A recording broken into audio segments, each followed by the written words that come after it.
Welcome to विद्या की जननी।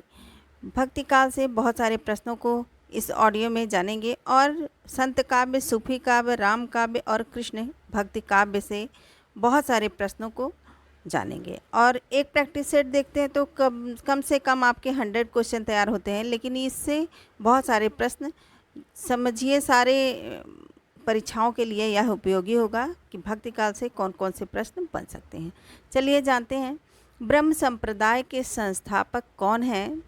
ब्रह्म संप्रदाय के संस्थापक श्री मध्वाचार्य हैं। श्री मध्वाचार्य ब्रह्म समाज संप्रदाय के संपादक हैं। ब्रह्म संप्रदाय जिसको द्वैतवाद के संस्थापक श्री मध्वाचार्य हैं। भक्तिकालीन आचार्य व संप्रदाय। आइए जानते हैं कि भक्तिकालीन आचार्य कौन से थे और उनके संप्रदाय क्या थे।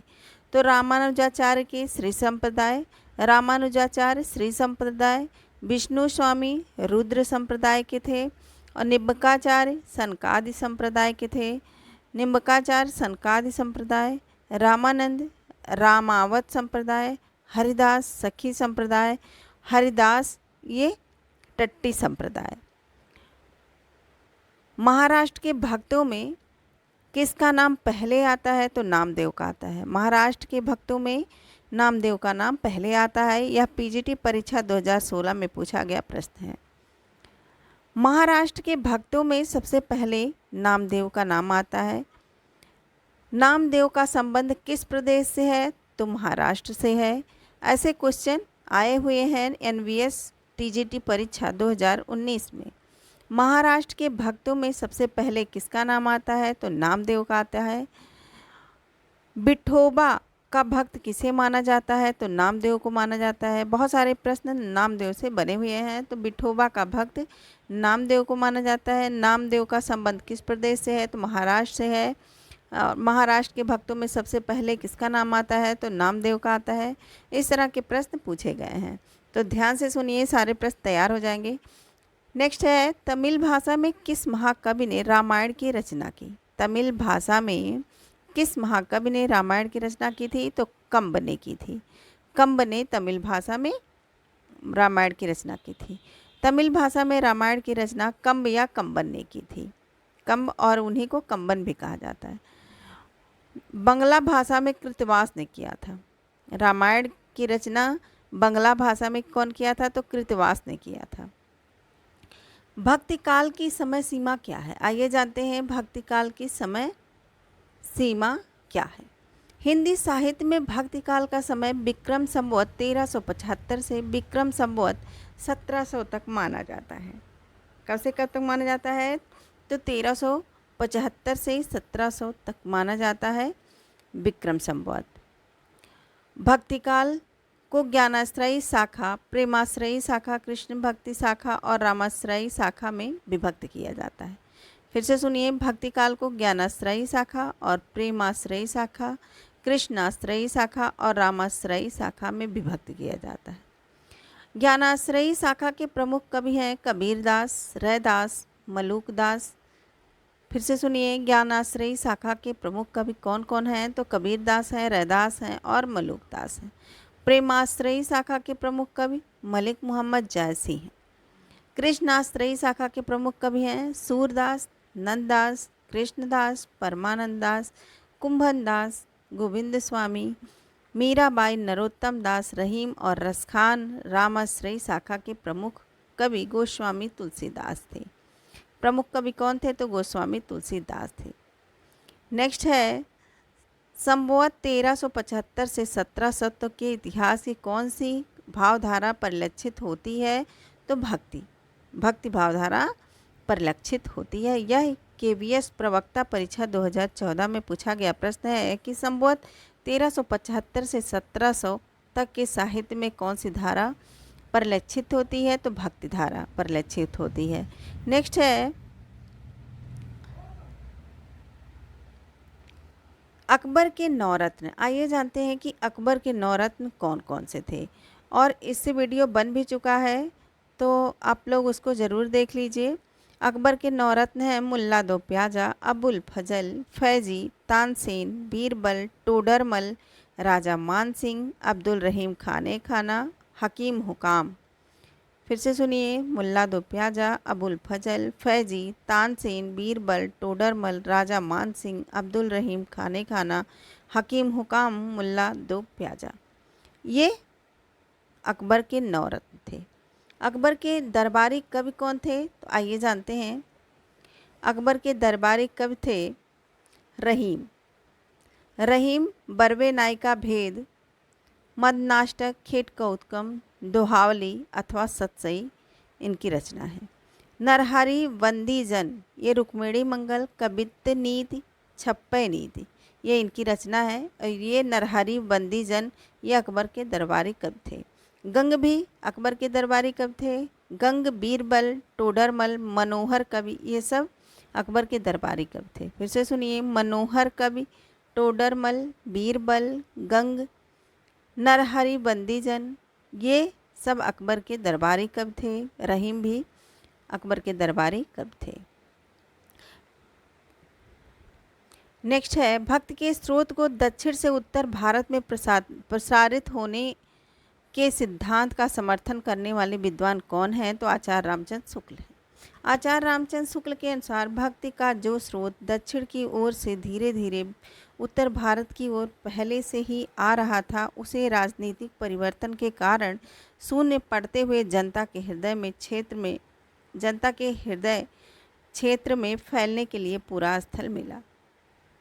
नेक्स्ट है, हिंदी का भक्ति काल बाहरी आक्रमण की प्रतिक्रिया है। यह कथन किस विद्वान का है? तो रामचंद्र शुक्ल का है। फिर से सुनिए, हिंदी का भक्ति काल बाहरी आक्रमण की प्रतिक्रिया है। यह कथन है रामचंद्र शुक्ल का कथन है। नेक्स्ट है, रामानुजाचार्य किस दर्शन का प्रतिपादक किया? रामानुजाचार्य ने विशिष्टताद्वैतवाद का संपादन किया। विशिष्टताद्वैतवाद के प्रतिपादक कौन थे? तो रामानुजाचार्य थे। दक्षिण के आलवार संतों में किस शाखा के संबंधित माने जाते हैं? दक्षिण के आलवार संत किस शाखा से संबंधित माने जाते हैं? तो दक्षिण भारत में वैष्णव भक्तों को आलवार या आलवार कहते हैं।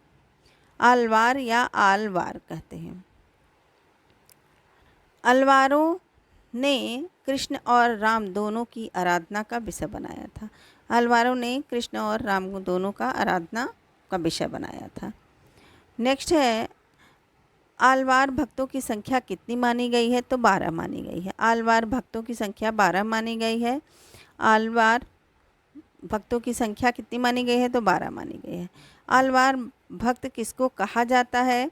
तो वैष्णवों को कहा जाता है। वैष्णवों को आलवार भक्त की संज्ञा दी गई है। आलवार वैष्णव की संख्या कितनी है? तो 12 है। ये किस घुमा फिरा के क्वेश्चन पूछा हुआ है। तो आलवार वैष्णव की संख्या 12 है। मदनाष्टक इनमें से किसकी रचना है? तो रहीमदास की रचना है मदनाष्टक। रामानंद की शिष्य परंपरा में कौन आते हैं? तो रामानुजाचार्य आते हैं। भक्ति का प्रारंभ कहाँ से हुआ? तो दक्षिण भारत से हुआ। भक्ति का प्रारंभ कहाँ से हुआ? तो यह टीजीटी परीक्षा 2016 में पूछा गया प्रश्न है कि भक्ति का प्रारंभ कहाँ से हुआ है? तो दक्षिण भारत से हुआ है। भक्ति का प्रारंभ दक्षिण भारत से हुआ है। आरती कीजिए हनुमान लला की रचयिता कौन है? तो रामानंद है। आरती कीजिए हनुमान लला की रचयिता कौन है? तो रामानंद है। हनुमान जी की आरती कीजिए हनुमान लला की स्वामी रामानंद द्वारा रचित अवधि की राम कथा परक कविता है। अवधि की राम कथा परक कविता है। अवधि के राम कथा के प्रणयन के सूत्रधार थे कौन? तो रामानंद जी।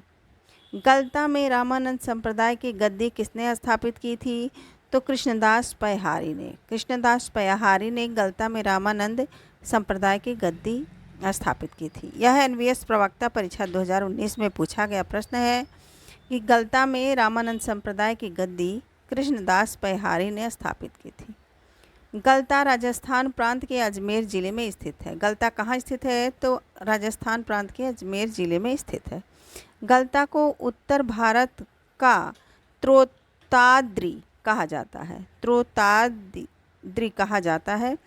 कृष्णदास पयहारी अनंतानंद के शिष्य तथा रामाश्रयी भक्ति शाखा के कवि थे। गलता में पहले नाथपंथी योगियों का केंद्र था। गलता में पहले नाथपंथी योगियों का केंद्र था। नेक्स्ट है, राघवानंद जी किस महान व्यक्ति के गुरु थे? तो यह रामानंद के। राघवानंद जी रामानंद के गुरु थे। राघवानंद श्री संप्रदाय के प्रसिद्ध आचार्य और रामानंद के गुरु थे। फिर से सुनिए, राघवानंद श्री संप्रदाय के प्रसिद्ध आचार्य और रामानंद के गुरु थे। रामानंद ने रामावत संप्रदाय का प्रवर्तन किया। इस संप्रदाय का मूल मंत्र राम सीता राम है।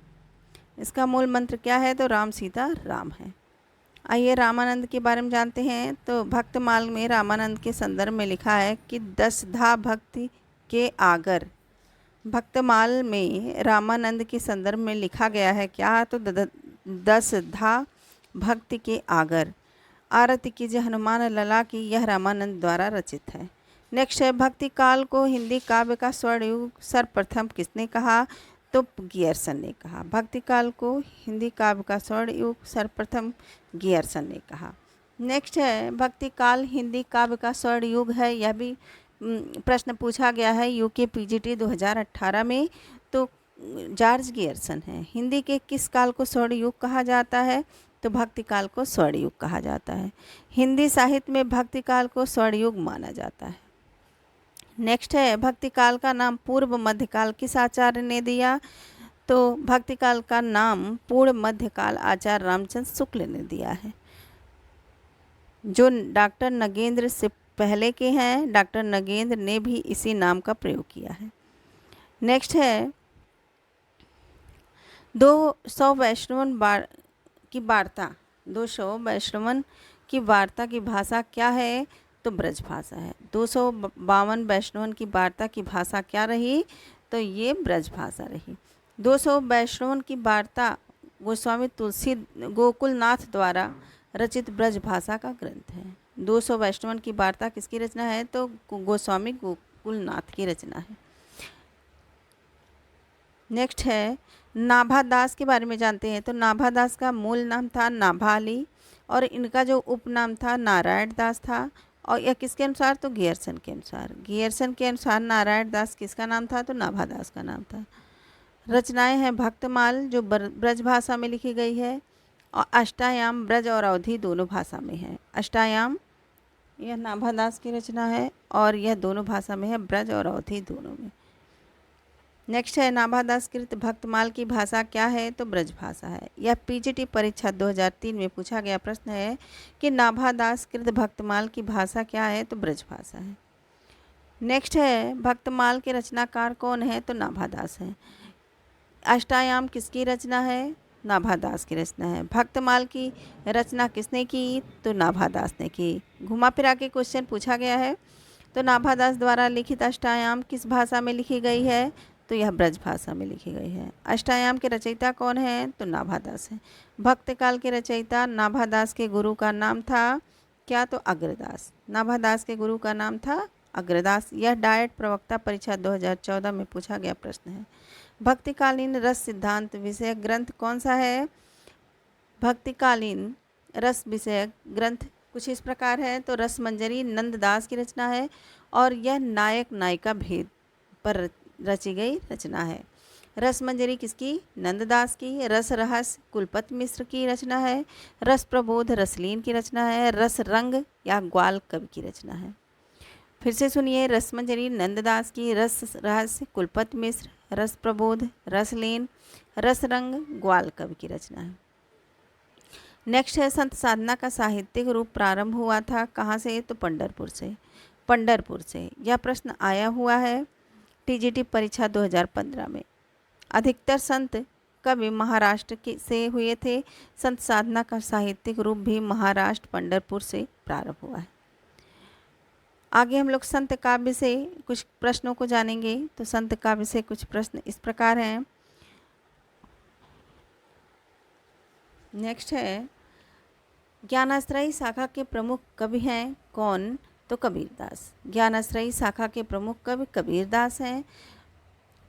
भक्ति काल को 2 शाखाओं में विभाजित किया गया था, निर्गुण शाखा और सगुण शाखा। निर्गुण शाखा तथा सगुण शाखा। निर्गुण शाखा की ज्ञानाश्रयी और प्रेमाश्रयी तथा सगुण शाखा की रामाश्रयी और कृष्णाश्रयी दो दो उपशाखाएं। ज्ञानाश्रयी शाखा के प्रमुख कवि कबीरदास हैं। इस शाखा के अन्य प्रसिद्ध कवियों में नानक, संत रैदास, दादू दयाल, मलुकदास, धर्मदास तथा सुंदरदास हैं। इनमें से ज्ञानाश्रयी शाखा के कवि संत कवि, ध्यान से सुनिए, ज्ञानाश्रयी शाखा के प्रमुख संत कवि का क्या नाम है? तो कबीरदास। ज्ञानाश्रयी शाखा के प्रमुख संत कवि कौन थे? तो कबीरदास थे। संत काव्य परंपरा का कौन सा कवि अपनी विद्वता के कारण प्रसिद्ध है? तो वो है सुंदरदास। सुंदरदास थे।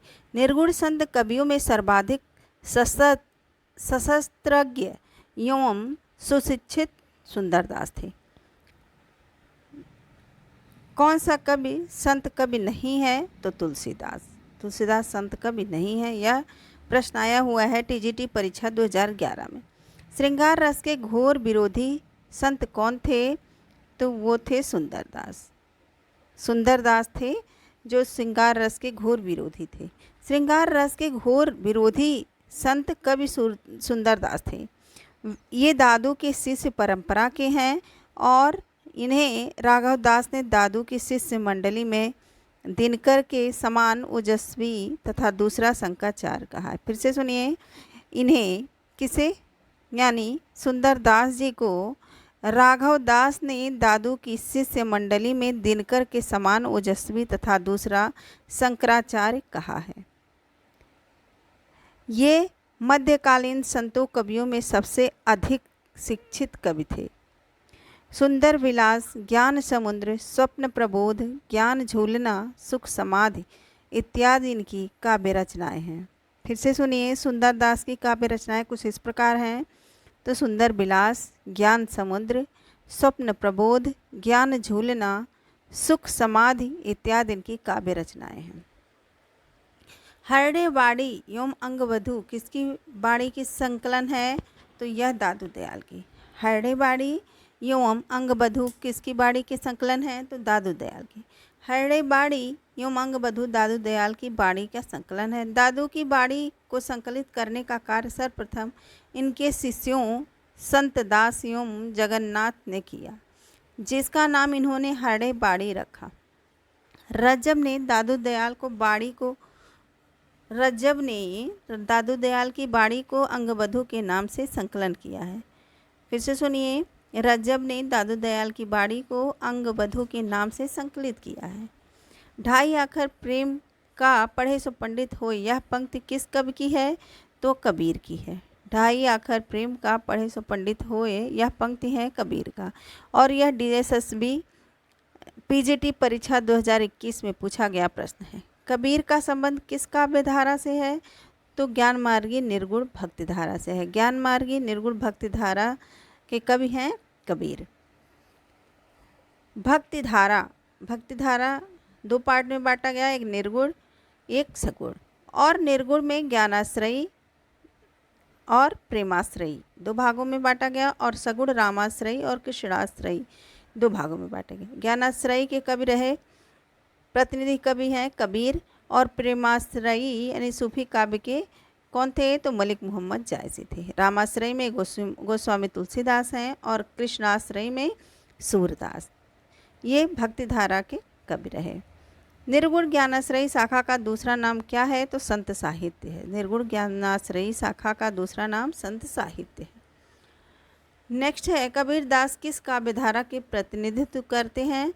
तो यह संत काव्य का प्रतिनिधित्व करते हैं। ज्ञान मार्गी शाखा के कवियों को किस नाम से पुकारा जाता है? तो संत कवि नाम से पुकारा जाता है। यह पीजीटी परीक्षा 2005 में पूछा गया प्रश्न है। संत काव्य नाम किसने दिया है? संत काव्य नाम रामकुमार वर्मा ने दिया है। संत काव्य नाम किसने दिया? तो रामकुमार वर्मा ने दिया। नेक्स्ट है, आचार्य रामचंद्र शुक्ल ने भक्ति काल के निम्नलिखित कवियों में से किसे सबसे कम महत्व प्रदान किया गया था? यह क्वेश्चन आया हुआ है टीजीटी परीक्षा 2001 में। तो कबीर को। नेक्स्ट है, रामचंद्र शुक्ल ने किस पर स्वतंत्र रूप से आलोचना नहीं लिखी है? तो कबीर पर। रामचंद्र शुक्ल ने कबीर पर कोई आलोचना नहीं लिखी है। भाषा बहुत परिष्कृत और परिमार्जित न होने पर भी कबीर की उक्तियों में कहीं कहीं विलक्षण प्रभाव और चमत्कार है। प्रतिभा उनमें प्रखर थी, इसमें संदेह नहीं। पंक्तियों के लेखक कौन हैं? तो आचार्य रामचंद्र शुक्ल हैं।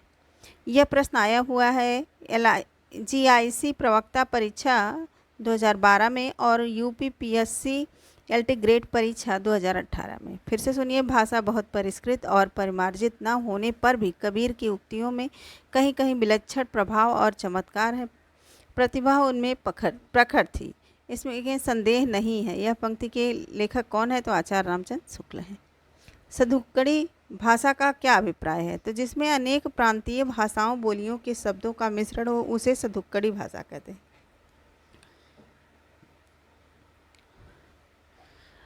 अजगर करे न चाकरी, पंछी करे न काम, किसने कहा है? तो यह मलुक दास ने कहा है। मलुक दास ने कहा, अजगर करे न चाकरी, पंछी करे न काम, दास मलुका कह गए सबके दाता राम। तो अजगर करे न चाकरी, पंछी करे न काम, यह किसकी पंक्ति है? तो यह मलुक दास की है और यह PGT परीक्षा 2011 में पूछा गया प्रश्न है। नेक्स्ट है, अजगर करे न चाकरी, पंछी करे न काम, यह NVS TGT परीक्षा 2019 में भी पूछा गया प्रश्न है। तो इसके पंक्ति के जो लेखक हैं वो हैं मलुक दास। अजगर करे न चाकरी, पंछी करे न काम, यह पंक्ति फिर से एक बार पूछा गया है DSSB PGT परीक्षा 2021 में। तो इसके भी कौन हैं? तो ये मलुक दास है। रजब अली खां के गुरु थे कौन? तो दादू दयाल। रजब अली खां के गुरु दादू दयाल थे। रजब अली खां के गुरु दादू दयाल थे। दादू दयाल के अन्य शिष्य थे सूरदास। फिर से सुनिए, दादू दयाल के अन्य शिष्य थे सुंदरदास, प्रागदास, जन गोपाल, जगजीवन प्रभृति आदि। राघव दास ने अपने भक्तमाल में दादू के प्रमुख 52 शिष्यों का उल्लेख किया है, जिनमें रज्जब और सुंदरदास भी थे। रज्जब और सुंदरदास प्रमुख थे। कबीरदास के गुरु कौन थे? कबीरदास के गुरु रामानंद थे। रामानंद के शिष्यों में रैदास, धन्ना तथा पीपा भी शामिल थे। रामानंद ने वैष्णव संप्रदाय के आचार्य राघवानंद से दीक्षा ग्रहण की थी। नेक्स्ट है, कबीर के गुरु का क्या नाम है? रामानंद। यह NVS प्रवक्ता परीक्षा 2014 में पूछा गया प्रश्न है। कबीर की पत्नी का क्या नाम था? तो लोई नाम था। कबीर भक्ति काल के निर्गुण ज्ञानाश्रयी शाखा के कवि हैं। इनकी पत्नी का नाम लोई, पुत्र का नाम कमाल तथा पुत्री का नाम कमाली था। संत कबीर की मृत्यु मगहर, जिसको संत कबीर नगर से भी जानते हैं, में हुआ था। मगहर और लोई से किस कवि का संबंध है? इस तरह की प्रश्न आते हैं तो कबीर का संबंध है। कबीर बाड़ी के डिटेक्टर थे, यह अभिमत किस आलोचक का है? तो यह हजारी प्रसाद द्विवेदी का है। कबीर बाड़ी के डिटेक्टर थे, यह अभिमत किसने दिया? किस आलोचक ने दिया? तो हजारी प्रसाद द्विवेदी ने दिया। रामानंद के शिष्य माने जाते हैं कबीर। ध्यान से सुनिए, सारे प्रश्न बहुत इंपॉर्टेंट हैं। रामानंद के शिष्य कौन माने जाते हैं? तो कबीर माने जाते हैं। श्याम सुंदर दास ने इनकी भाषा को पंचमेल खिचड़ी कहा है। श्याम सुंदर दास ने कबीर की भाषा को पंचमेल खिचड़ी कहा है। रामचंद्र शुक्ल इनकी भाषा को सधुक्कड़ी कहते हैं। सधुक्कड़ी भाषा किसने कहा? तो रामचंद्र शुक्ल ने कहा है कबीर की भाषा को सधुक्कड़ी। हजारी प्रसाद द्विवेदी इन्हें बाड़ी का डिटेक्टर कहते हैं। हजारी प्रसाद द्विवेदी कबीर को बाड़ी का डिटेक्टर कहते हैं। बच्चन सिंह इनकी भाषा को संत भाषा कहते हैं। संत भाषा किसने कहा? तो बच्चन सिंह ने कहा कबीर की भाषा को। कबीर की भाषा को संत भाषा कहने वाले आलोचक कौन है? तो बच्चन सिंह हैं। बाबूराम सक्सेना इन्हें अवधि का प्रथम संत कवि मानते हैं। बाबूराम सक्सेना कबीर को अवधि का प्रथम संत कवि मानते हैं। मगहर, काशी, बेलहरा स्थानों से संबंधित हैं कबीर। कबीर मगहर, काशी और बेलहरा स्थानों से संबंधित कौन लेखक है? तो कबीर है। कबीर बाड़ी के डिटेक्टर थे। यह कथन किसका है? तो यह हजारी प्रसाद द्विवेदी का है। यह प्रश्न आया हुआ है डायट प्रवक्ता परीक्षा 2014 में। कबीर दास को बाड़ी का डिटेक्टर किसने कहा है? तो आचार्य हजारी प्रसाद द्विवेदी ने कहा है। आचार्य हजारी प्रसाद द्विवेदी ने बाड़ी का डिटेक्टर किसे कहा है? तो ये कबीर को कहा है। यह PGT परीक्षा 2010 में भी पूछा गया प्रश्न है।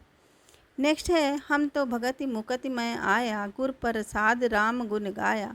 पंक्ति किस ग्रंथ से ली गई है? तो यह कबीर की परिचय से ली गई है। कबीर परिचय से यह ली गई है क्या? तो हम तो भगति मुकति में आया, गुरु प्रसाद राम गुण गाया। नेक्स्ट है, कबीर ने जिस प्रकार एक निराकार ईश्वर के लिए भारतीय वेदांत का पल्ला पकड़ा, उसी प्रकार उस निराकार ईश्वर की भक्ति के लिए सूफियों का प्रेम तत्व लिया और अपना निर्गुण धूमधाम से चलाया। यह किसका कथन है? तो आचार्य रामचंद्र शुक्ल का कथन है और यह आया हुआ है एलटी ग्रेड परीक्षा 2018 में। ध्यान से सुनिए, सारे प्रश्न याद हो जाएंगे और बार बार इसको रिवीजन करिए। रिवीजन ही एकमात्र सहारा है किसी कंपटीशन को क्रैक करने के लिए। तो चलिए फिर से जानते हैं कि कबीर की भक्ति आंदोलन विद्रोह मूलक है तो गोस्वामी तुलसीदास का प्रतिरोधात्मक। यह विचार व्यक्त करने वाले विद्वान कौन है? तो डॉक्टर बच्चन सिंह हैं। फिर से सुनिए, डॉक्टर बच्चन सिंह का जो विचार है या कथन है तो क्या है? कबीर की भक्ति आंदोलन विद्रोह मूलक है तो गोस्वामी तुलसीदास का प्रतिरोधात्मक। यह विचार व्यक्त करने वाले विद्वान है डॉक्टर बच्चन सिंह। नेक्स्ट है, कबीर और तुलसी भाषा में एक मिशन के तहत लिख रहे थे। यह कथन किसका है? तो यह बच्चन सिंह का है। कबीर और तुलसी भाषा में एक मिशन के तहत लिख रहे थे, यह बच्चन सिंह का कथन है और टीजीटी परीक्षा 2021 में पूछा गया प्रश्न है। बच्चन सिंह ने अपने साहित्य इतिहास ग्रंथ हिंदी साहित्य का दूसरा इतिहास में लिखते हैं कि कबीर और तुलसी भाषा में एक मिशन के तहत लिख रहे थे। तुम जिन जानो गीत है यह निज ब्रह्म विचार। किसने कहा है? तो यह कबीर ने कहा है। तुम निज जानो गीत है यह निज ब्रह्म विचार। किसने कहा है? तो कबीर ने कहा। कबीर भावना की अनुमति से युक्त उत्कृष्ट रहस्यवादी जीवन का संवेदनशील स्पर्श करने वाले और मर्यादा के रक्षक कवि थे। इन्होंने स्वतः कहा है कि तुम जिन जानो गीत है यह निज ब्रह्म विचार। पथ भ्रष्ट समाज को उचित मार्ग पर लाना ही उनका परम लक्ष्य था। मसी कागद छुयो नहीं कलम गयु हने हाथ। यह किसके विषय में कहा गया है? तो यह कबीर के विषय में कहा गया है। अक्षर ब्रह्मा के परम साधक कबीर दास सामान्य अक्षर ज्ञान से रहित थे। उन्होंने बड़े स्पष्ट शब्दों में कहा है। क्या कहा है? ये जानते हैं कि मसी कागद छुयो नहीं कलम गयु नहीं हाथ। अतः यह बात निर्विवाद है कि उन्होंने स्वतः किसी ग्रंथ को लिपिबद्ध नहीं किया है। नेक्स्ट है, कबीर दास की कुछ उक्तियाँ इस प्रकार है। तुम निज जानो गीत है यह निज ब्रह्म विचार। यह किसकी पंक्ति है? तो कबीर दास की। मैं कहता तू हूँ अखियन देखी, तू कहता कागद की लेखी। यह भी कबीर दास की पंक्ति है। दुल्हन गामा हूँ मंगलचार। यह कबीर दास की पंक्ति है। तंत्र न जानू मंत्र न जानू, जानू सुंदर काया। यह भी तो कबीरदास की पंक्ति है। मोह को कहाँ ढूंढे बंदे मैं तो तेरे पास में। पंक्ति किसकी है? तो यह कबीरदास की पंक्ति है। मोह को कहाँ ढूंढे बंदे मैं तो तेरे पास में। पंक्ति किसकी है? तो कबीरदास की है। नेक्स्ट है, कबीर की उलटबासियों में कौन सा रस प्रमुख है? कबीर की उलटबासियों में कौन सा रस प्रमुख है? तो शांत रस प्रमुख है। कबीर की उलटबासियों में सामान्यतः शांत रस की प्रधानता है।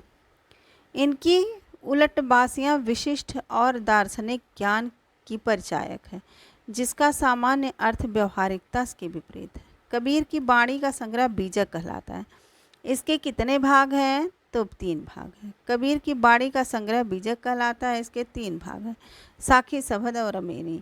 कबीरदास भक्तिकाल के एकमात्र ऐसे कवि हैं जो आजीवन समाज और लोगों के बीच व्याप्त आडंबरों एवं कुठाराघात करते हैं। नेक्स्ट है, किस संत ने विदेशी आक्रमणकारियों के विरुद्ध आवाज़ उठाई? तो गुरु नानक देव ने उठाई थी। गुरु नानक देव ने उठाई थी किसके? विदेशियों के विरुद्ध आवाज़। सिख धर्म के संस्थापक गुरु नानक देव ने विदेशी आक्रमणकारियों के विरुद्ध आवाज़ उठाई थी।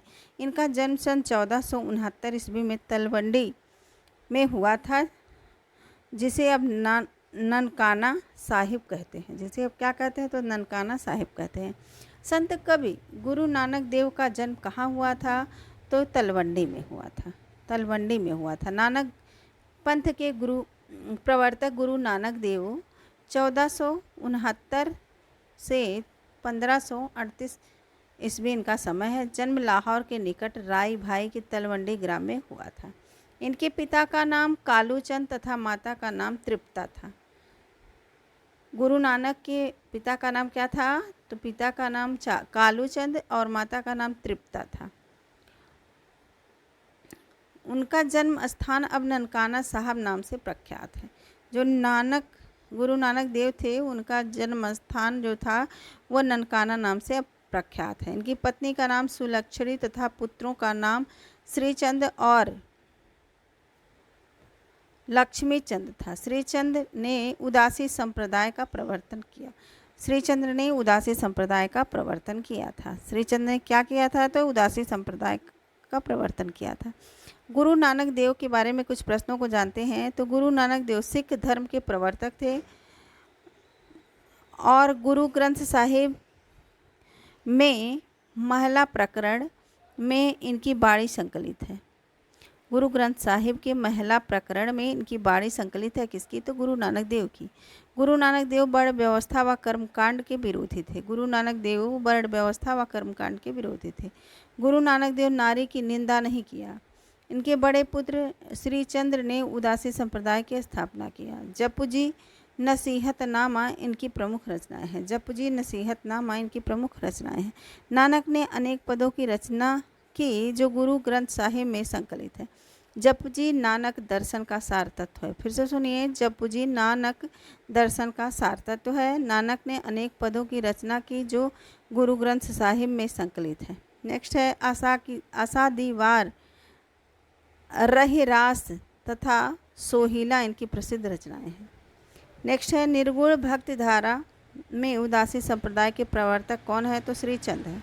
उदासी भक्ति काल धारा में उदासी संप्रदाय के प्रवर्तक कौन है? तो वह श्रीचंद है। गुरु नानक का जन्म कहाँ हुआ था?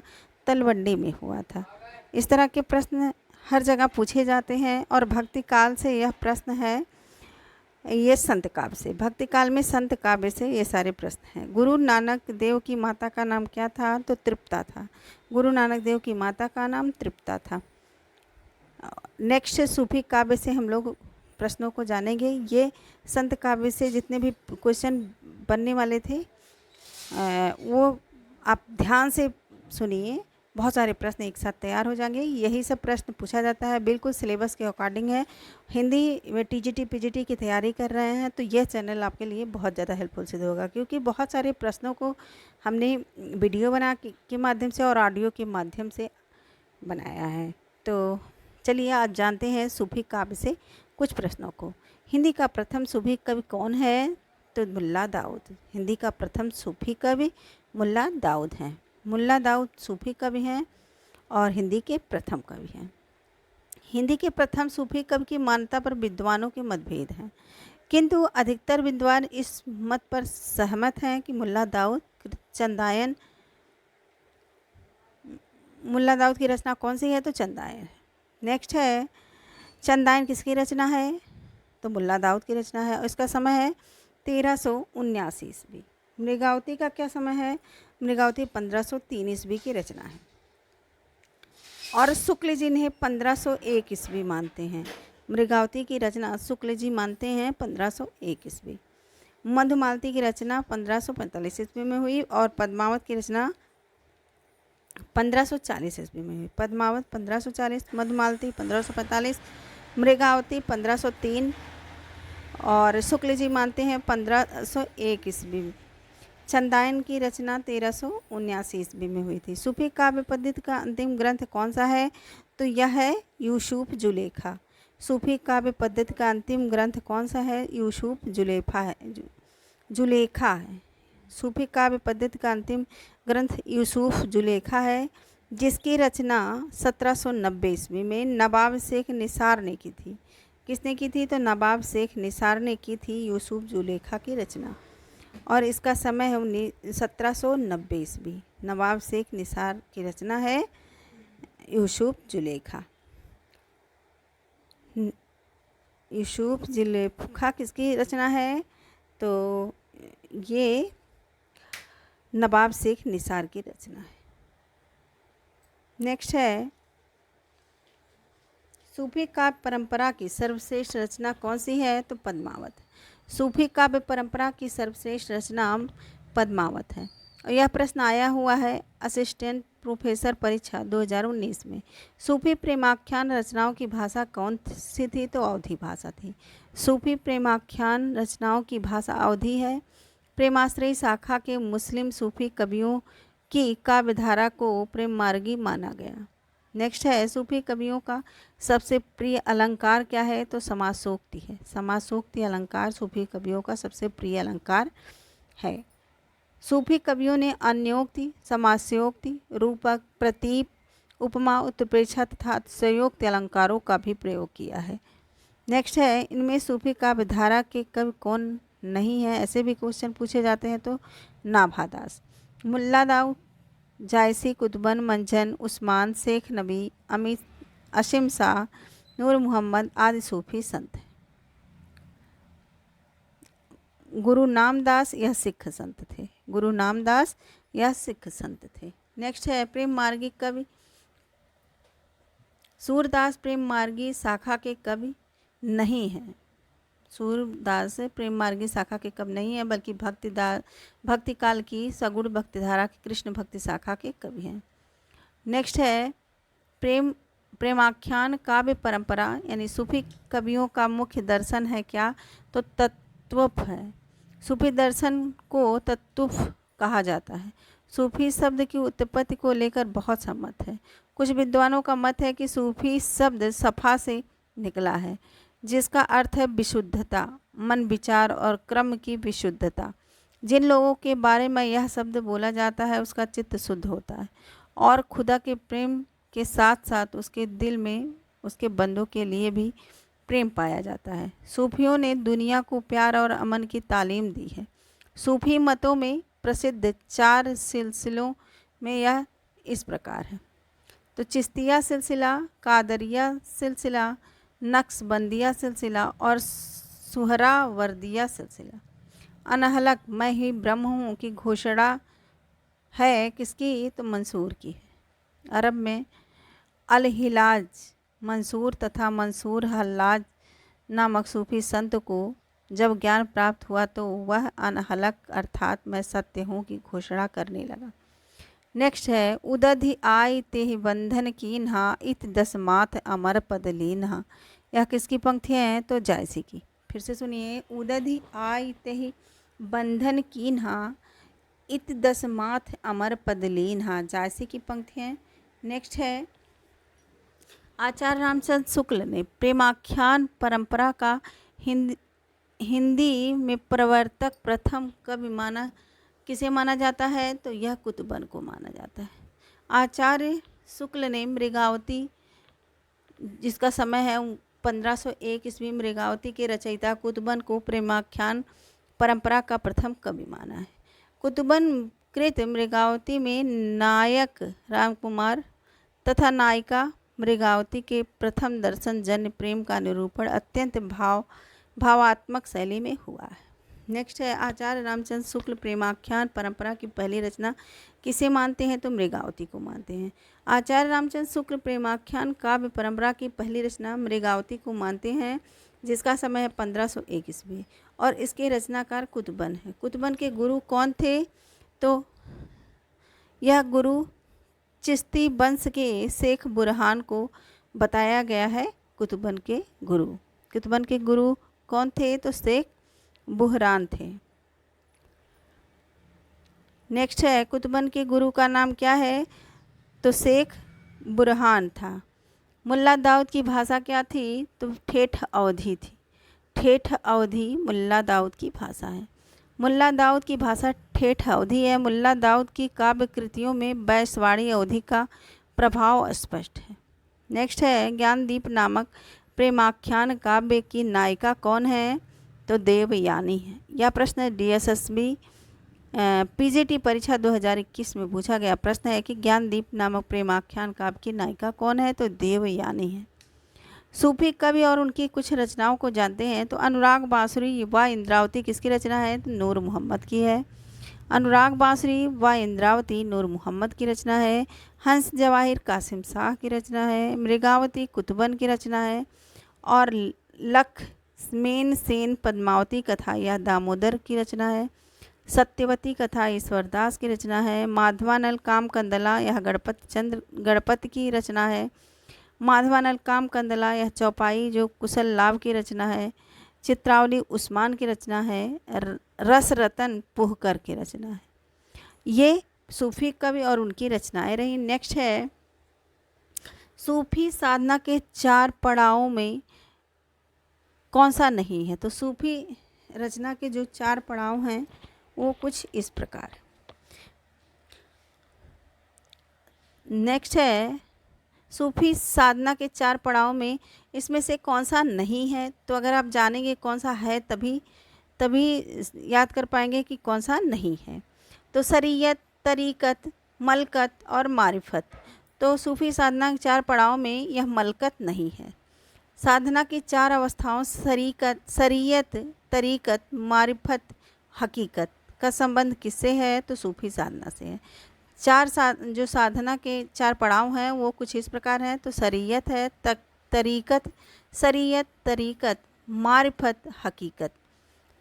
शरीयत, तरीक़त, मारिफत और हकीकत, यह 4 साधना के पड़ाव हैं।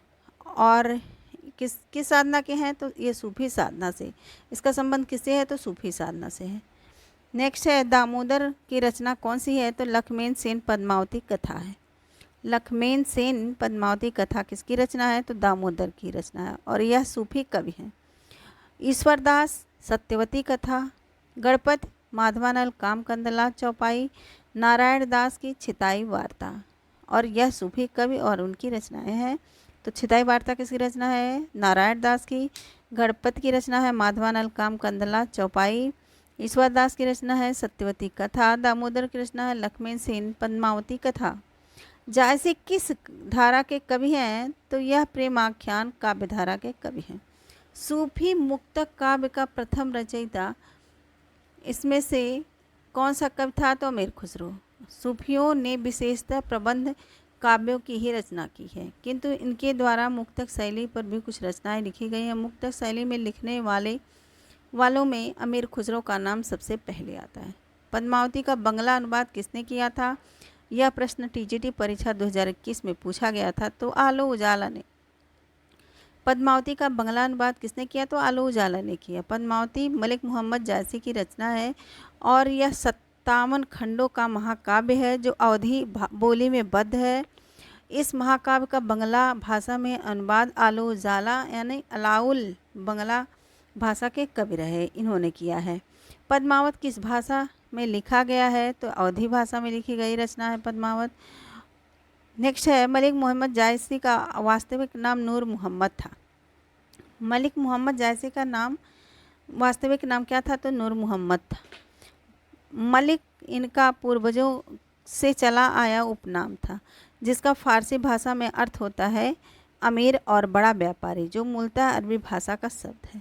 मलिक मोहम्मद जायसी का जन्म 900 हिजरी में हुआ माना जाता है।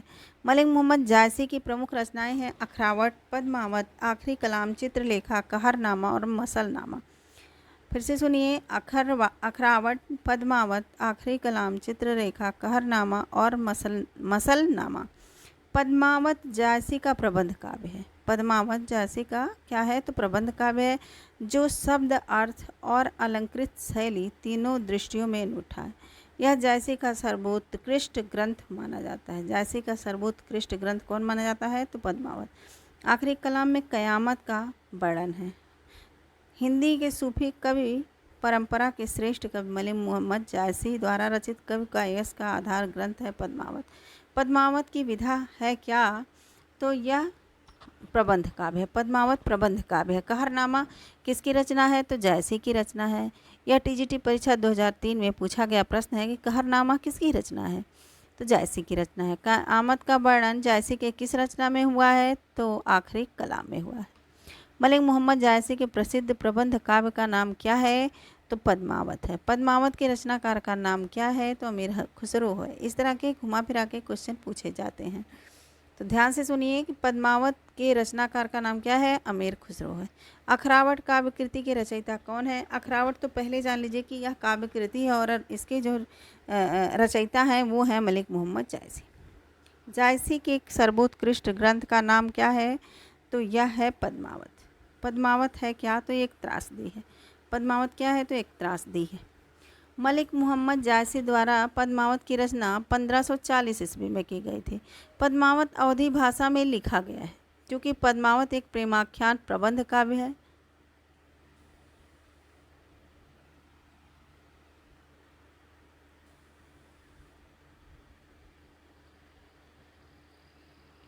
मलिक मोहम्मद जायसी द्वारा पद्मावत की रचना 1540 ईस्वी में की गई थी। पद्मावत अवधी भाषा में लिखा गया है।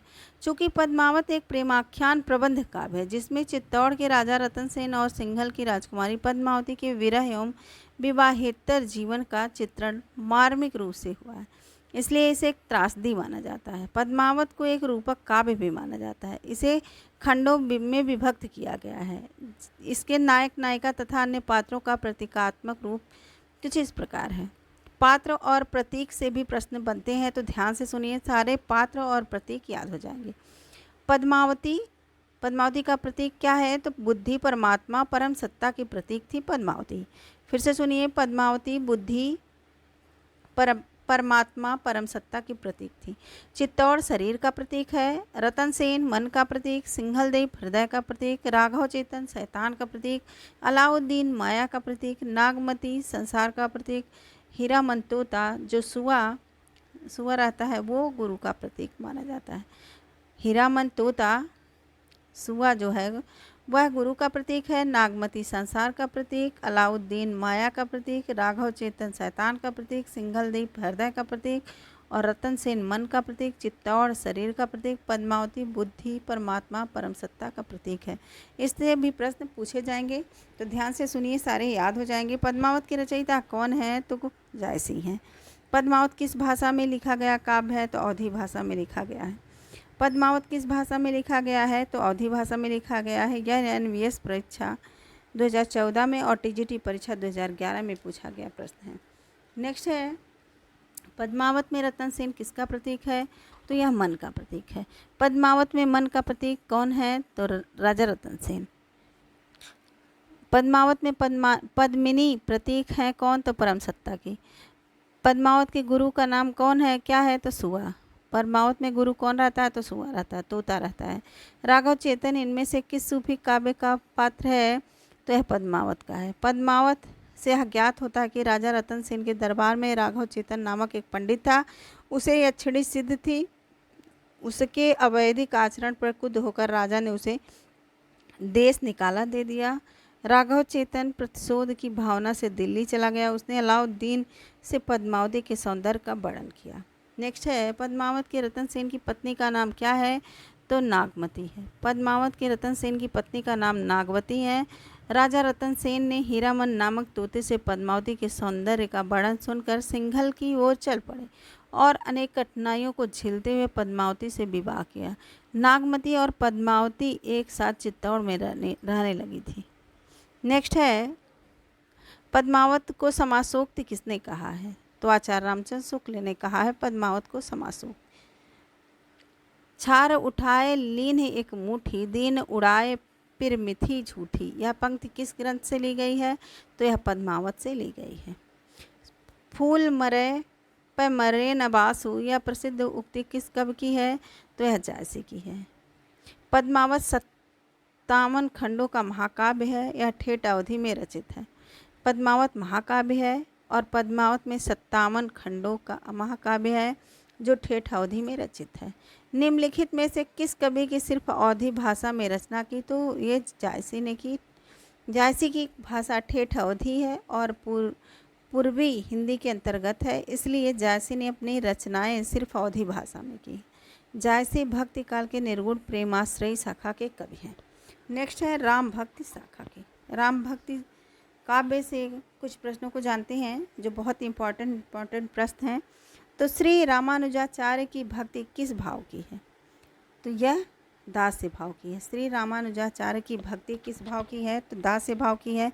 यह प्रोफेसर परीक्षा 2021 में पूछा गया प्रश्न है। रामानुजाचार्य विशेषता द्वैतवाद दर्शन के प्रतिपादक हैं। इन्होंने दास्य भाव की भक्ति किया है।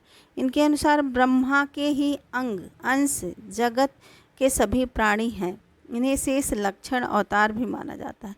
इन्हें शेष या लक्ष्मण का अवतार भी माना जाता है। किसको? तो रामानुजाचार्य को। स्वामी अग्रदास किस काव्यधारा के कवि हैं? तो यह राम भक्ति काव्यधारा के कवि हैं स्वामी अग्रदास। राम काव्यधारा की संबंधित कृति राम ध्यान मंजरी इनमें से किसकी रचना है? तो यह अग्रदास की रचना है, राम ध्यान मंजरी। सिया राम मैं सब जग जानी, करहूँ प्रणाम जोरी जुग पानी। यह पंक्ति में तुलसीदास ने किस दार्शनिक सिद्धांत की वंदना की है? तो विशिष्टता द्वैत सिद्धांत की वंदना की है इस पंक्ति में। किस पंक्ति में? तो सिया राम मैं सब जग जानी, करहूँ प्रणाम जोरी जुग पानी। नेक्स्ट है विशिष्टता द्वैतवाद के बारे में कुछ जानते हैं। तो विशिष्टता द्वैतवाद के जो प्रतिपादक हैं तो रामानुजाचार्य हैं। यह शंकराचार्य के अद्वैतवाद के विरुद्ध पहली ठोस प्रक्रिया रही। विशेष ईश्वर और ब्रह्मा में कोई भेद नहीं है और यह सगुण ही है और सच्चित आनंद उसके गुण हैं। यह विशिष्टता द्वैतवाद के बारे में है। आत्मा और जगत ईश्वर के अंश हैं और उनकी वास्तविक सत्ता है। यह विशिष्टता द्वैतवाद में सिद्धांत था। नेक्स्ट है मानव प्रकृति का ज्ञान तुलसीदास से अधिक उस युग में किसी को नहीं था। यह कथन किसका है? तो हजारी प्रसाद द्विवेदी का। मानव प्रकृति का ज्ञान तुलसीदास से अधिक उस युग में किसी को नहीं था। यह कथन किसका है? तो हजारी प्रसाद द्विवेदी का है। नेक्स्ट है तुलसीदास की रचना पार्वती मंगल कांडों में विभाजित नहीं है। डॉक्टर रामकुमार वर्मा के अनुसार इसमें 164 छंद है, जिसमें 148 अरूढ़ छंद तथा 16 हरिगीत का छंद है। अरूढ़ छंद को मंगल छंद भी कहते हैं। अरूढ़ छंद को मंगल छंद भी कहते हैं। तुलसीदास की कांड आधारित रचनाएं। आइए जानते हैं कि तुलसीदास में कितने 7 कांडों की कौन कौन सी रचना है। तो तुलसीदास की जो 7 कांड की रचना है वो है रामचरितमानस। इसमें 7 कांड हैं। गीतावली में भी 7 कांड है। बरवे रामायण भी 7 कांड का है और कवितावली 7 कांड की। रामचरितमानस 7, गीतावली 7, बरवे रामायण 7 और कवितावली 7। ये रचनाएं तुलसीदास की हैं और यह 7 कांड की रचना है। गोस्वामी जी के पिता का क्या नाम था? तो आत्माराम था। आत्माराम दुबे था। गोद लिए हुलसी फिरे तुलसी सो सुत हो। यह पंक्ति किस कवि की है? तो रहीम की है। रहीम की है। नेक्स्ट है गोद लिए हुलसी फिरे तुलसी सो सुत हो। पंक्ति के लेखक कौन से भक्त हैं? तो यह रहीम है। तुलसी की भक्ति का स्वरूप क्या था?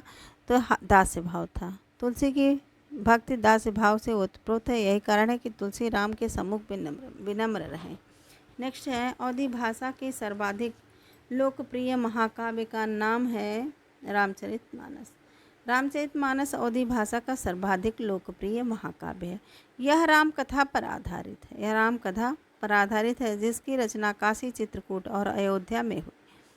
इसकी रचना विक्रम संवत 1631 में तुलसीदास ने की।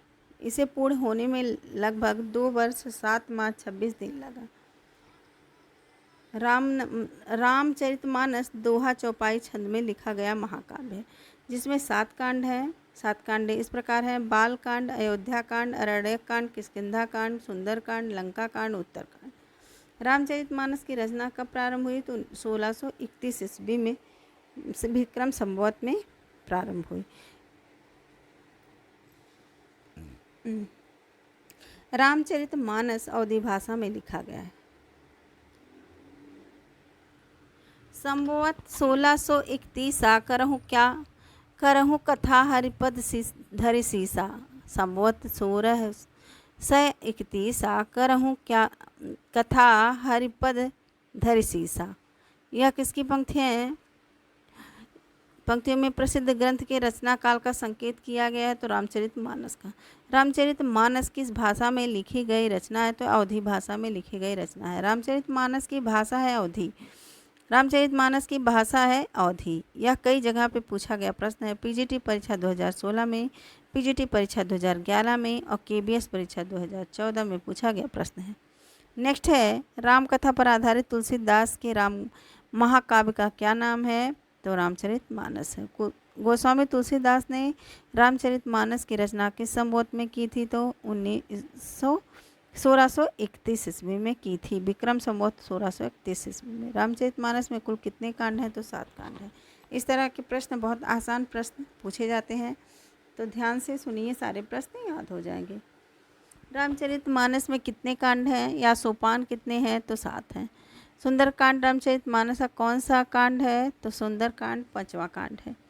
सबसे सुंदर है और सुंदरकांड, और यह 5वां कांड है। नेक्स्ट है, रामचरितमानस तुलसीदास की भक्ति कैसी थी? तो दास्य भाव की थी। रामचरितमानस से कुछ प्रश्नों को जानते हैं। तो रचना कब हुआ था? तो 1631 ईस्वी में, विक्रम संवत में। अधिकांश कांड अयोध्या में रचित हुए। किष्किंधा कांड काशी में रचित हुआ। किष्किंधा कांड काशी में रचा गया। ये इसका समय लगा, रामचरितमानस में समय लगा 2 वर्ष 7 माह और 26 दिन। अयोध्या कांड को मानस का हृदय स्थल कांड कहते हैं। अयोध्या कांड को क्या कहते हैं? तो मानस का हृदय स्थल कहते हैं। कांड का क्रम कुछ इस प्रकार है। तो बाल कांड, अयोध्या कांड, अरण्यक कांड, किष्किंधा कांड, सुंदर कांड, लंका कांड और उत्तर कांड है। आचार्य रामचंद्र शुक्ल इसे लोक मंगल की साधना अवस्था का काव्य माना है। आचार्य रामचंद्र शुक्ल ने रामचरितमानस को लोकमंगल की साधना अवस्था का काव्य माना है। शुक्ल की अयोध्या कांड में वर्णित चित्रकूट सभा को आध्यात्मिक घटना कहते हैं। नेक्स्ट है,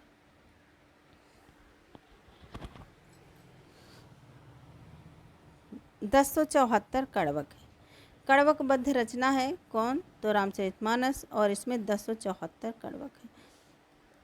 इसमें 4 घाटों के माध्यम से 4 संवादों का वर्णन है। राजघाट, पन घाट, पंचायती घाट और गौ घाट। रामचरितमानस में सीता ताग व सम्मुख वध का प्रसंग वर्णन नहीं है। पहली टीका रामचरण दास ने लिखी थी। ऐसी मान्यता है कि तुलसीदास ने सर्वप्रथम इसे रसखान को सुनाया था, रामचरितमानस को सर्वप्रथम, ऐसी मान्यता है। सुंदरदास में फिर से सुनिए, सुंदरकांड में प्रमुख पात्र कौन है? तो हनुमान है। सुंदरकांड तुलसीदास कृत रामचरितमानस के 7 कांडों में से एक है। इस कांड में हनुमान जी ने लंका गमन से लेकर आगमन तक के विविध रूपों का वर्णन किया गया है। रामचरितमानस में अरण्यक कांड करुण तथा विभत्स एवं लंका कांड में वीर, भयानक और विभत्स रस का प्रयोग हुआ है। गोस्वामी तुलसीदास जी ने कुल कितनी कृतियों में उत्तरकांड संबंधी वर्णन प्राप्त होते हैं? तो 3। गोस्वामी तुलसीदास जी की कुल 12 रचनाओं को प्रामाणिक माना जाता है। इसमें 3 ग्रंथ रामचरितमानस, बरवे रामायण, कवितावली में उत्तरकांड संबंधी वर्णन मिलते हैं। नेक्स्ट है,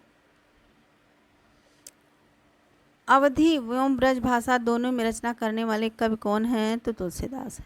अवधि एवं ब्रज भाषा दोनों में रचना करने वाले गोस्वामी तुलसीदास हैं। इन्हें हिंदी का जातीय कवि कहा जाता है।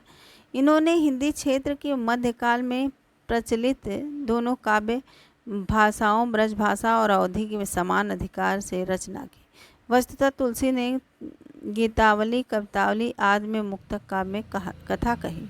तुलसीदास द्वारा रचित 12 ग्रंथ प्रमाणिक माने जाते हैं। बैराग संदीपनी, रामलला नहचो, रामाज्ञा प्रश्न, बरवे रामायण, जानकी मंगल, श्री कृष्ण गीतावली, पार्वती मंगल, कृष्ण गीतावली, दोहावली, कवितावली, विनय पत्रिका और रामचरितमानस। रामाज्ञा प्रश्न में 7 सर्ग हैं। प्रत्येक सर्ग में 7 कोष्ठक हैं और प्रत्येक कोष्ठक में 7 दोहे हैं। तुलसीदास ने रामाज्ञा प्रश्न की रचना मात्र 6 घंटे में की थी। भक्ति काल के किस कवि को जातीय कवि कहा जाता है? तो तुलसीदास को कहा जाता है। बैराग्य संदीपनी किस कवि की रचना है? तो तुलसीदास की है। बैराग्य संदीपनी के रचनाकार तुलसीदास हैं। ये कई जगहों पे प्रश्न पूछा गया है। टीजीटी परीक्षा 2009 में और टीजीटी परीक्षा 2002 में भी पूछा गया प्रश्न है। भक्ति काल की रामाश्रयी शाखा में कवि कौन है? तो रामाश्रयी शाखा के कवि हैं तुलसीदास। तुलसीदास रामाश्रयी शाखा के कवि हैं। नेक्स्ट है, तुलसीदास कृत विनय पत्रिका रचित है? तो ब्रजभाषा में रचित है। गोस्वामी तुलसीदास द्वारा रचित विनय पत्रिका की रचना ब्रजभाषा में हुई है। इसमें स्वामी की सेवा में करुणामय शब्दों में अपनी दीनता का निवेदन किया है। विनय पत्रिका का अर्थ है विनम्रता पूर्वक निवेदन करना। इसमें दरबारी शिष्टाचार का पूर्ण निर्वाह हुआ है। विनय पत्रिका नामक ग्रंथ की रचना किए हैं कौन? तो गोस्वामी तुलसीदास। कृष्ण गीतावली ग्रंथ के रचनाकार कौन है? तो तुलसीदास है। कृष्ण गीतावली गोस्वामी तुलसीदास की ब्रज भाषा में रचित अत्यंत मधुर व रसमय गीत काव्य है। इसमें कृष्ण की बाल्यावस्था व गोपी उद्धव संवाद के प्रसंग कवित्व शैली में है। कृष्ण गीतावली में कुल 61 पद हैं। इनमें 6 पद सूर सागर में भी पाए जाते हैं। कृष्ण गीतावली नामक काव्य कृति के रचयिता कौन है? तो तुलसी हैं। बार बार यह प्रश्न घुमा फिरा के पूछा गया है कि तुलसीदास की रचना कौन सी है। इस तरह के प्रश्नों को पूरा ज़रूर देखिए। भक्ति काल के किस कवि ने संस्कृत को छोड़कर भी संस्कृत की शास्त्रीय परंपरा का निर्वहन किया है? तो तुलसीदास है। तुलसीदास ने अवधि में लेखन का नाम संस्कृत की परंपरा को अछोड़े रखा। तुलसीदास ने अपने काव्य में छंदों को समुचित निर्वाह किया। गीतावली है मुक्तक काव्य। गीतावली क्या है? तो मुक्तक काव्य। गीतावली गोस्वामी तुलसीदास द्वारा रचित मुक्तक काव्य है। तुलसी जिस प्रकार ब्रजभाषा और अवधि दोनों भाषाओं में समान अधिकार रखते हैं, उसी प्रकार प्रबंध और मुक्तक दोनों के कुशल हैं। गोस्वामी तुलसीदास ने गीतावली और कवितावली आदि में मुक्तक शैली में रामकथा कही है। कीरत भनित भूति भली सोई, सुर शरीर सम सबका हित होई। यह किसकी पंक्तियां हैं? तो यह तुलसीदास की पंक्तियां हैं। तुलसीदास ने किस काव्य की रचना सूरदास के अनुकरण पर की है? तो यह गीतावली। आचार्य रामचंद्र शुक्ल ने हिंदी साहित्य का इतिहास में लिखा है कि गीतावली की रचना गोस्वामी जी ने सूरदास के अनुकरण पर की है। बाल लीला के कई पद ज्यों के त्यों सूर सागर में मिलते हैं, केवल राम श्याम का अंतर है। नेक्स्ट है, रामचरितमानस का ज्ञान दीपक प्रसंग किस कांड में वर्णित है? तो यह उत्तर कांड में वर्णित है। ध्यान से सुनिए, रामचरितमानस का ज्ञान दीपक प्रसंग उत्तर कांड में वर्णित है। गोस्वामी तुलसीदास जी ने उत्तरकांड में राम वशिष्ठ संवाद, नारद जी का अयोध्या आकर रामचंद्र जी की स्तुति करना, शिव पार्वती संवाद, गरुड़ मोह तथा गरुड़ जी को काकभुसुंडी जी से राम कथा एवं राम की महिमा सुनना। काकभुसुंडी जी ने पूर्व जन्म की कथा, ज्ञान भक्ति निरूपण, ज्ञान दीपक और भक्ति की महान महिमा, गरुड़ के 7 प्रश्न और काकभुसुंडी जी से उत्तर आदि विषयों का विस्तृत वर्णन किया है। नेक्स्ट है, तुलसीदास ने कौन सी रचना अपनी शारीरिक पीड़ा के निवारणार्थ की थी? तो हनुमान बाहुक। हनुमान बाहुक तुलसीदास की अंतिम रचना मानी जाती है और यह अपनी शारीरिक पीड़ा के निवारणार्थ किए थे। नेक्स्ट है, गोरख जगायो जोग भगत भगायो लोग। यह काव्य किस काव्य कृति में है? तो कवितावली में है। गोरख जगायो जोग भगत भगायो लोग का पंक्ति गोस्वामी तुलसीदास जी की रचित ग्रंथ कवितावली से उद्धृत है। इस कृति में 7 कांड है। इसके उत्तरकांड में कलकाल का वर्णन और वाराणसी का भी वर्णन है।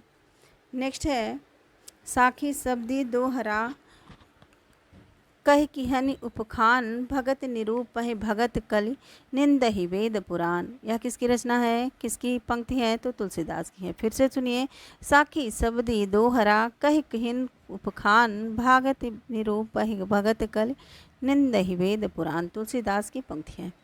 तुलसीदास की कुछ काव्य पंक्तियों को जानते हैं जो मुख्य इस प्रकार है। केशव काय न जाय कह कहिए, केशव कही न जाय का कहिए, का भाषा का संस्कृत प्रेम चाहिए साँच। यह तुलसीदास की पंक्ति है। कवित्व विवेक नहीं मोरे, यह भी तुलसीदास की पंक्ति है। छंद सोरठा सुंदर दोहा, यह भी तुलसीदास की पंक्ति है। राम जपु राम जपु राम जपु बावरे, यह भी तुलसीदास की पंक्ति है। धूत कहो अधूत कहो रजपूत कहो ज्वलहा कहे कोहू, यह भी तुलसीदास की काव्य पंक्ति है। आइए जानते हैं कृष्ण भक्ति काव्य से कुछ प्रश्नों को। संत काव्य से, सूफी काव्य से, राम काव्य से सारे प्रश्न ध्यान से सुनिए और याद हो जाएंगे। अब कृष्ण भक्ति काव्य से कुछ प्रश्नों को जानते हैं। सूरदास के नेक्स्ट है, सूरदास किस काल के कवि थे? तो सूरदास जो थे वो भक्ति काल के कवि थे। यह टीजीटी परीक्षा 2004 में पूछा गया प्रश्न है कि सूरदास किस काल के कवि थे? तो यह भक्ति काल के कवि थे। भक्तिकालीन में कृष्ण भक्ति काव्य धारा के अंतर्गत आने वाले प्रमुख कवि कुछ इस प्रकार हैं। आइए जानते हैं कि कौन कौन कवि हैं जो भक्ति काल से संबंधित हैं। तो सूरदास, नंददास, कृष्णदास, परमानंद दास, कुंभन दास, चतुर्भुज दास, मीराबाई, रसखान, ध्रुवदास तथा चैतन्य महाप्रभु आदि रहे। सूरदास कौन सी धारा के प्रतिनिधि कवि हैं? तो यह कृष्ण काव्य धारा के प्रतिनिधि कवि हैं। कृष्ण भक्ति धारा के प्रतिनिधि कवि कौन है? तो सूरदास हैं।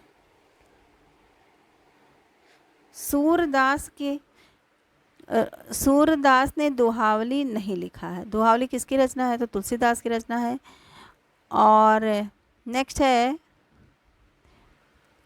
सूरदास की कृति कौन सी है? तो साहित्य लहरी है। सूरदास की कृति कौन सी है? साहित्य लहरी उनकी कृति है।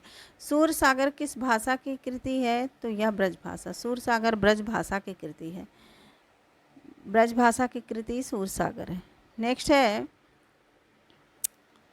श्रृंगार और वात्सल्य रस का सम्राट किस कवि को माना जाता है? तो सूरदास को माना जाता है। श्रृंगार और वात्सल्य रस का सम्राट सूरदास को कहा जाता है। नेक्स्ट है, सूरदास के दृष्टिकूट पद किस काव्य ग्रंथ में संकलित हैं? तो यह साहित्य लहरी में संकलित है। साहित्य लहरी सूरदास के सुप्रसिद्ध दृष्टिकूट पदों का संग्रह है, जिसमें अर्थगोपन शैली में राधा कृष्ण की लीलाओं का वर्णन है।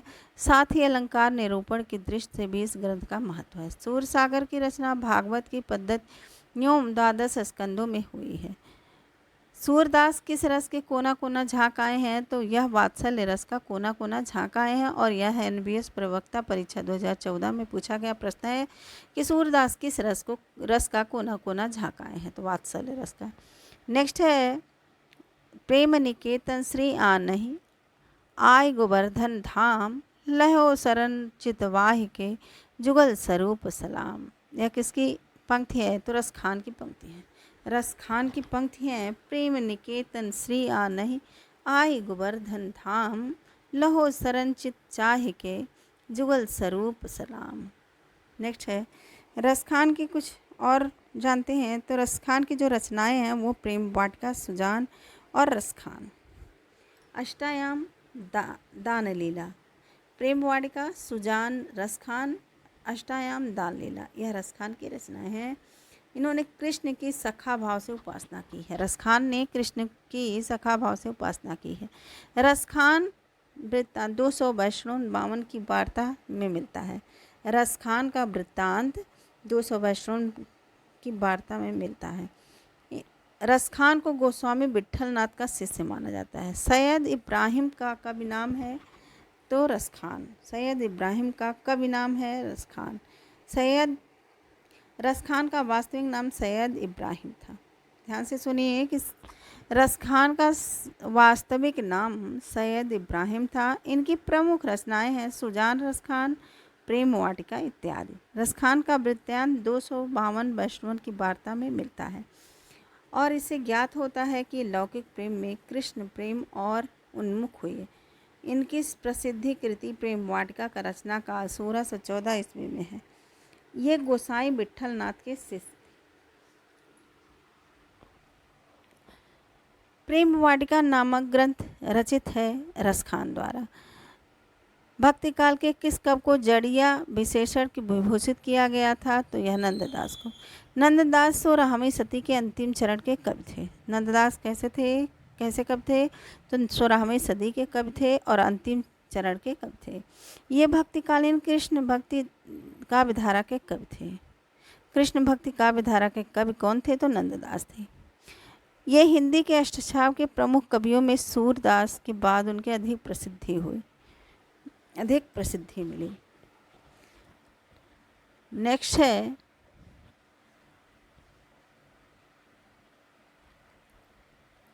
मानमंजरी में भी अमरकोश के आधार पर शब्दों के पर्यायवाची ही लिखे गए हैं। रूपमंजरी राम नंददास की लघु आख्यान काव्य है। रूपमंजरी नंददास का लघु आख्यान काव्य है। नंददास की किस कृति पर मुग्ध होकर उन्हें जड़िया उपाधि दी गई थी? तो रास पंचाध्याय पर। नंददास किस काव्यधारा से संबंधित है? तो कृष्ण काव्यधारा से संबंधित है। सुदामा चरित के लेखक हैं नंददास। नंददास सुदामा चरित के लेखक हैं। भ्रमर गीत परंपरा में भंवर गीत की रचना की है नंददास ने। रसमंजरी किस कवि की कृति है? तो यह नंददास की है। रास पंचाध्याय के लेखक हैं रास पंचाध्याय। नंददास ने रास पंचाध्याय की रचना की है। इसी नाम से रहीम नवल सिंह कायस्थ तथा हरिराम व्यास ने भी काव्य की रचना की है। रास पंचाध्याय के रचयिता कौन है? तो रास पंचाध्याय के रचयिता नंददास हैं। यह टीजीटी परीक्षा 2019 में पूछा गया प्रश्न है कि रास पंचाध्याय के रचयिता कौन है। नंददास का पर्याय कोश ग्रंथ कौन सा है? तो अनेकार्थ मंजरी है। अनेकार्थ मंजरी नंददास का पर्याय कोश ग्रंथ है। मीराबाई की मलार किसकी कृति है? तो यह मीराबाई की कृति है। मीराबाई की मलार मीराबाई की कृति है। भक्तिकालीन साहित्य में मीराबाई ने कुल 4 ग्रंथों की रचना की थी। नरसिंह जी का मायरा, गीत गोविंद टीका, राग गोविंद, राग सोरठा आदि। इसके अतिरिक्त उनके गीतों का संकलन मीराबाई की पदावली नामक ग्रंथ में किया गया है, जिसमें प्रमुख खंड हैं नरसिंह जी का मायरा, मीराबाई मलार या मलार राग, गरबा, गीता और मीरा की गरबी, रुक्मिणी मंगल, नरसिंह मेहता की हुंडी आदि। मीराबाई रविदास की शिष्या थी। मीराबाई ने चित्तौड़ में रविदास छतरी का निर्माण कराया। मीरा की उपासना माधुर्य भाव की है। मीराबाई की उपासना कैसी है? तो माधुर्य भाव की है। मीराबाई के गुरु कौन थे? तो रैदास थे। रैदास किसके गुरु थे? तो मीराबाई के गुरु थे। घुमा फिरा के प्रश्न पूछे गए हैं तो ध्यान से सुनिए, याद हो जाएंगे। मीराबाई की रचना नहीं है, कौन सी नहीं है? तो प्रेम वाटिका। प्रेम वाटिका रसखान की रचित है। रुक्मिणी मंगल मीराबाई की रचना है। इसी नाम से कई और लेखकों ने की है। नरसिंह मेहता की हुंडी और नरसिंह जी का मायरा भी मीराबाई की रचना है। नरसिंह जी का मायरा मीराबाई की रचना है। पुष्टि मार्गी कवि कौन है? तो सूर हैं। पुष्टि मार्गी कवि हैं सूरदास। सूरदास पुष्टि मार्गी कवि हैं। वल्लभाचार्य ने ब्रजमंडल में जिस कृष्ण भक्त को परिनिष्ठित किया उसका दार्शनिक आधार शुद्धाद्वैत दर्शन है। नेक्स्ट है, वल्लभाचार्य द्वारा रचित ग्रंथ का नाम अणुभाष्य है। वल्लभाचार्य द्वारा रचित ग्रंथ का नाम अणुभाष्य है। इनके अन्य ग्रंथ भागवत की सुबोधनी टीका, भागवत तत्ववीन निबंध, पूर्व मीमांसा भाष्य, गायत्री भाष्य, विद्वमंडन, पत्रावलंबन, पुरुषोत्तम सहस्त्रनाम आदि हैं। भागवत पुराण के अनुसार भगवान का अनुग्रह ही पोषण की पुष्टि है और आचार्य वल्लभ ने इसी भाव के आधार पर अपना पुष्टि मार्ग चलाया। साहित्य लहरी के रचयिता कौन है? तो सूरदास हैं। साहित्य लहरी सूरदास की रचना है। पुष्टि मार्ग का प्रवर्तन करने किसने किया था? तो वल्लभाचार्य ने किया था। पुष्टि मार्ग का प्रवर्तन वल्लभाचार्य ने किया था। नेक्स्ट है, वल्लभाचार्य ने जिस कृष्ण भक्ति की प्रतिष्ठा किया उसका दार्शनिक आधार क्या है? तो शुद्धाद्वैतवाद है, द्वैत दर्शन है, शुद्धाद्वैत दर्शन है। तत्वदीप निबंध किसकी रचना है? तो वल्लभाचार्य की रचना है। तत्वदीप निबंध वल्लभाचार्य की रचना है। पुष्टि मार्गी की स्थापना किसने की? तो वल्लभाचार्य ने की। वल्लभाचार्य द्वारा रचित ग्रंथ का नाम है अणुभाष्य। अणुभाष्य वल्लभाचार्य द्वारा रचित ग्रंथ का नाम है। कृष्ण काव्यधारा के प्रवर्तक कौन है? तो स्वामी वल्लभाचार्य हैं। कृष्ण भक्ति काव्यधारा। नेक्स्ट है, कई चिंतन एवं कई कलाओं का योगदान मिलता है कहाँ? तो कृष्ण भक्ति काव्यधारा में। रुद्र संप्रदाय की स्थापना किसने की थी? तो विष्णु स्वामी ने की थी। रुद्र संप्रदाय की स्थापना विष्णु स्वामी ने की थी। रुद्र संप्रदाय की स्थापना विष्णु स्वामी ने की थी, जबकि वास्तव में रुद्र संप्रदाय वल्लभाचार्य के द्वारा परिवर्तित संप्रदाय के रूप में जीवित। राधा वल्लभ संप्रदाय का प्रवर्तक किसने किया है? तो हित हरिवंश ने किया है। हित हरिवंश ने किया है। राधा वल्लभ संप्रदाय का प्रवर्तन हित हरिवंश ने किया था। इनको कृष्ण की बंसी का अवतार कहा जाता है। ये राधा को स्वतंत्र अधिष्ठात्री देवी मानते हैं, जबकि वल्लभाचार्य रुद्र संप्रदाय, माधवाचार्य दैत्वावाद, अथक ब्रह्मा संप्रदाय के प्रवर्तक हैं। सहचरी सुख रसिक दास ही अनूप और हित वृंदावन रास राधा वल्लभ संप्रदाय के कवि थे। सहचरी सुख ने रंग मौल, रसिक दास ने चूड़ामणि, हे अनूप की माधुर्य विलास और हित वृंदावन दास से फुटकर कविताओं की रचना की है। कृष्ण के साथ राधा की महानता किसकी? सनकादिक संप्रदाय की विशेषता है। निम्बार्क को भगवान कृष्ण ने सुदर्शन चक्र का अवतार माना जाता है। निम्बार्क को भगवान कृष्ण के सुदर्शन चक्र का अवतार माना जाता है। द्वैतवाद के प्रवर्तक आचार्य का क्या नाम है? तो ये निम्बकाचार्य थे। निम्बकाचार्य द्वैतवाद के प्रवर्तक थे। नेक्स्ट है महात्मा जीवाराम सखी भाव की भक्ति को ही और पल्लवित किया तथा तत्व सुखी शाखा की स्थापना की। नेक्स्ट है 84 वैष्णवन की वार्ता का संबंध किस कवि से है? तो यह वल्लभ संप्रदाय से है। पीजीटी परीक्षा 2013 में पूछा गया प्रश्न है कि 84 वैष्णवन की वार्ता का संबंध किस संप्रदाय से है? तो यह वल्लभ संप्रदाय से था। 84 वैष्णवन का वार्ता का संबंध वल्लभ संप्रदाय से है, जबकि सखी संप्रदाय राधा कृष्ण की युगल उपासना रामानुज संप्रदाय विशेषता द्वैतवाद के अंतर्गत वैष्णव धर्म और श्री संप्रदाय महालक्ष्मी की उपासना से संबंधित है।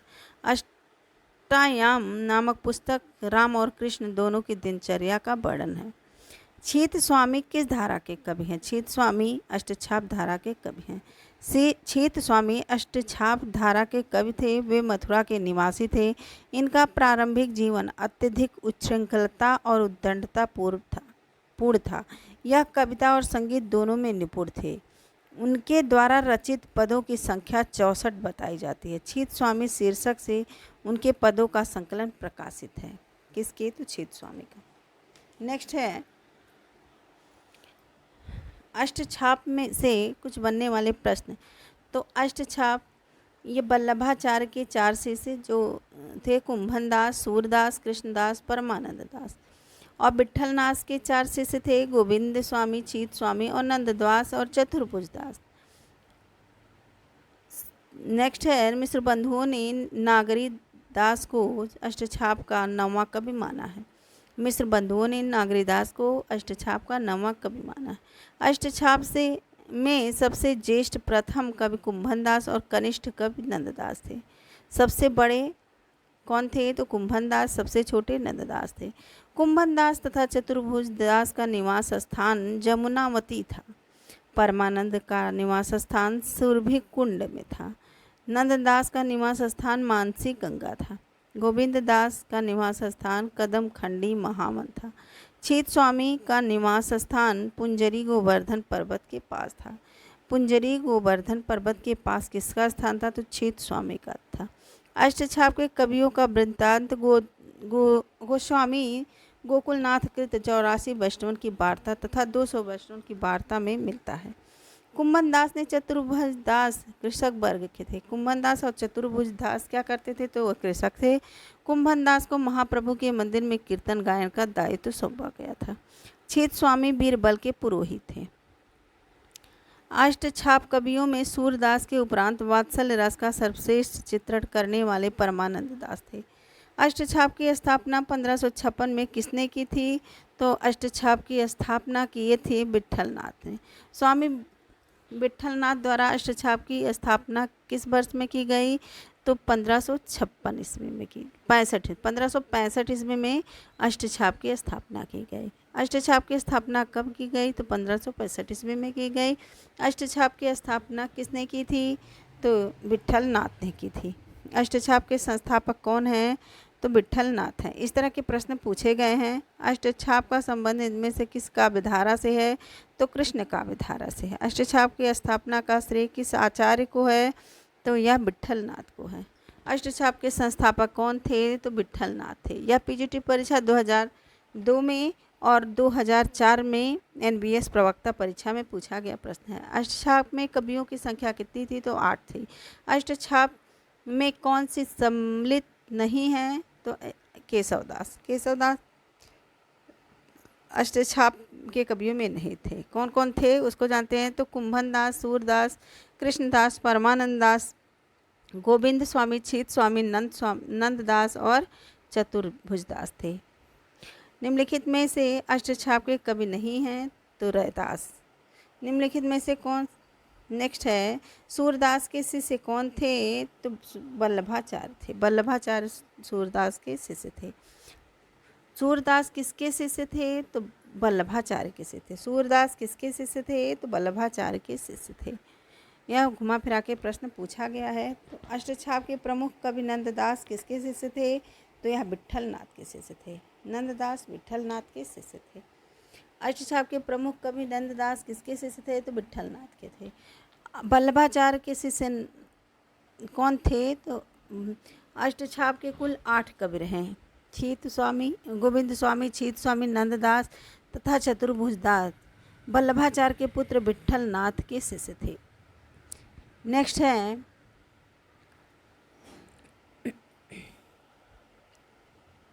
हरिदास संप्रदाय को अन्य किस नाम से पुकारा जाता है? तो हरिदास संप्रदाय को सखी संप्रदाय के नाम से भी जाना जाता है।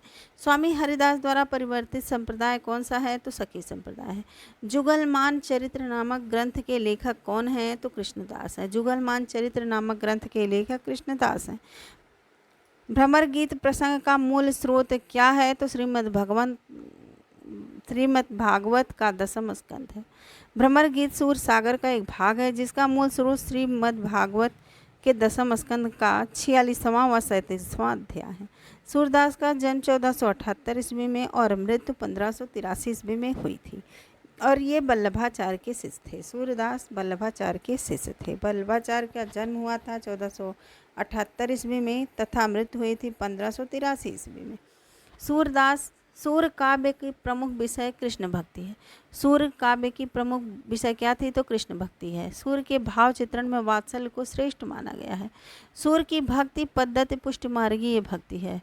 भगवत में गोपियाँ उद्धव से मिलने कृष्ण की स्वार मैत्री पर थोड़ा आक्षेप करती हैं और शीघ्र ही भ्रमर का प्रवेश हो जाता है। भ्रमर गीत में कुशल प्रश्न के पश्चात निर्गुण, सगुण और विषाद प्रारंभ हो जाता है। यह जो 22 छंदों तक चलता है। भ्रमर गीत का उपजीव ग्रंथ कौन सा है? तो श्रीमद् भगवत पुराण। सूरदास का प्रेम पक्ष लोक से न्यारा है। यह कथन किस विद्वान का है? तो आचार्य रामचंद्र शुक्ल का है। आचार्य रामचंद्र शुक्ल के सूरदास के विषय में कुछ कथन इस प्रकार हैं। तो श्रृंगार और वात्सल्य के क्षेत्र में जहाँ तक इनकी दृष्टि पहुँची वहाँ तक किसी कवि की नहीं पहुँची। यह किसका कथन है? तो रामचंद्र शुक्ल का। वात्सल्य और श्रृंगार के क्षेत्र में जितना उद्घाटन सूर ने अपनी बंद आंखों से किया उतना किसी और कवि ने नहीं किया। इन क्षेत्रों का कोना कोना झाँक आए हैं। किसका कथन है? तो रामचंद्र शुक्ल का है। सूर की बड़ी भारी विशेषता है नवीन प्रसंगों की उद्भावना। यह किसका कथन है? तो आचार्य रामचंद्र शुक्ल का कथन है। इस तरह भक्ति काल में संत काव्य, सूफी काव्य और राम काव्य तथा कृष्ण भक्ति काव्य से बहुत सारे प्रश्नों को समाहित करके मैंने ये ऑडियो बनाया। तो आपको कैसा लगा ज़रूर कमेंट करके बताइए और एक बार में नहीं 2-3 बार आप सुन लीजिए, सारे प्रश्न याद हो जाएंगे और आपको हेल्पफुल लगे तो ज़रूर शेयर करिए। Thank you so much. मिलते हैं नेक्स्ट ऑडियो या वीडियो में।